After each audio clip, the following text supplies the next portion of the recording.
हमारी संस्कृति पलायनवाद को स्वीकार नहीं करती। वहां बार बार ये कहा गया कि कुर्वन्ने वेह कर्माणि जिजी विशेष चतगुं समा, ईशावास्य उपनिषद का मंत्र है। उसमें उपनिषदकार कहते हैं कि आप कर्म करिए और कितने वर्ष तक करिए, 100 वर्ष तक कर्म करिए। हां, कर्म का निषेध है।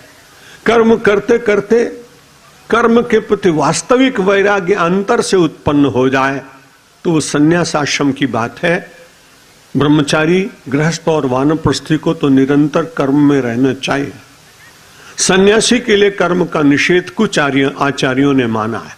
भगवान आदि शंकराचार्य जी ने भी अपने भाष्य में सन्यासी को कर्म के प्रवृत्त होने के लिए निषेध किया है। लेकिन जब मैंने उनका ये भाष्य पढ़ा तब उनके चित्र को मैंने नमस्कार किया।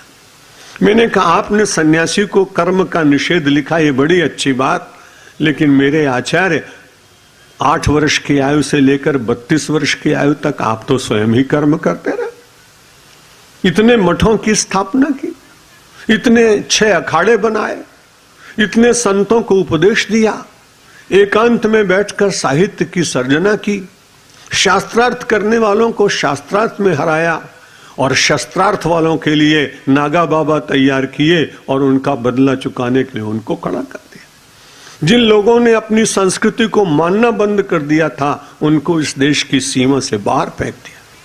हमारे यहां भगवान को कोई न माने तो नास्तिक हम नहीं कहते।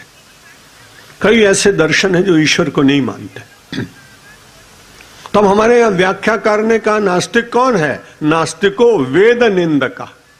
जो वेद की निंदा करता है उसको हम नास्तिक मानते हैं। और ये बड़ी कठिनाई थी शंकराचार्य भगवान के सामने कि जितने बौद्ध महात्मा थे वो वेद की निंदा करते थे।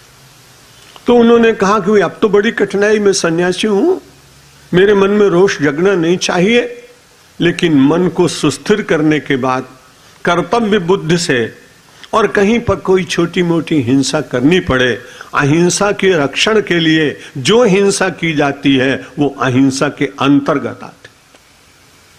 अब एक सैनिक खड़ा है, साइचिन में खड़ा है, लद्दाख में खड़ा है, और वहां खड़े होकर वो अहिंसा की बात सोचने लगे तो देश की सीमाएं चली जाएंगी ना।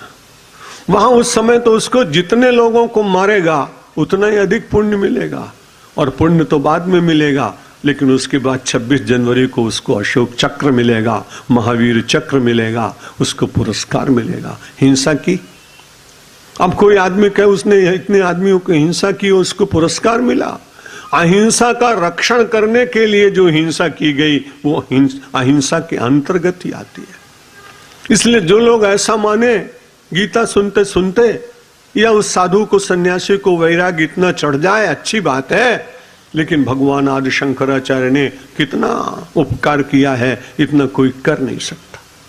सनातन धर्म शायद समाप्त ही हो जाता। उस समय के बौद्ध विद्वान इतने श्रेष्ठ थे कि समाज उनके साथ जल्दी जुड़ जाता था।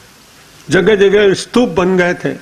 अब जब किसी धर्म को राज्याश्रय मिल जाता है तब उसका विचार बहुत जल्दी फैलता है। और उस समय बुद्ध को बहुत अच्छे अच्छे राजा लोग मिल गए, सम्राट मिल गए।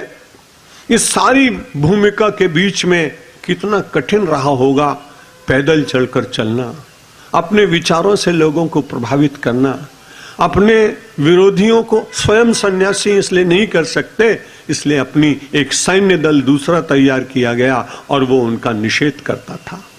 इतना सब करने के बाद इसलिए नैष्कर्म्य में ऐसा मत मानिए अब हम कुछ नहीं करेंगे, हमने तो गीता सुनी है, भगवान का भजन करेंगे, बड़ी अच्छी बात है, लेकिन ये आप अपने मन के साथ दोस्ती कर रहे हैं, आप बुद्धि के साथ दोस्ती नहीं कर रहे हैं। ज्यादातर लोग मन के साथ ही मैत्री कर लेते हैं। सवेरे रोज उठने का नियम है, आज भी उठ सकते थे, लेकिन अचानक मन ने कहा आज माथुं दुखे छे, आज ना उठो तो सूच। अब ये किसने कहा? बुद्धि ने नहीं कहा, मन ने कहा। आप नहीं उठे। थोड़ी देर के बाद आपकी बुद्धि जागृत हुई और बुद्ध ने आपको कहा आज का पूजन रह गया, अब सारे दिन पश्चाताप करो। जो लोग नित्य उपासना करते हैं उनका अनुभव है कि जिस दिन उपासना न हो उनको दिन बड़ा अटपटा लगता है। 2 क्षण मन की बात मानी और 8 घंटे तक पछताते रहे, इससे अच्छा है कि मन की बात मत मानिए। बुद्धौ शरण मन्यच्च कृपणा फल हेतवा। भगवान श्री कृष्ण कहते हैं बुद्धौ शरण मन्यच्च, और इसलिए तू बुद्ध की शरण में जा।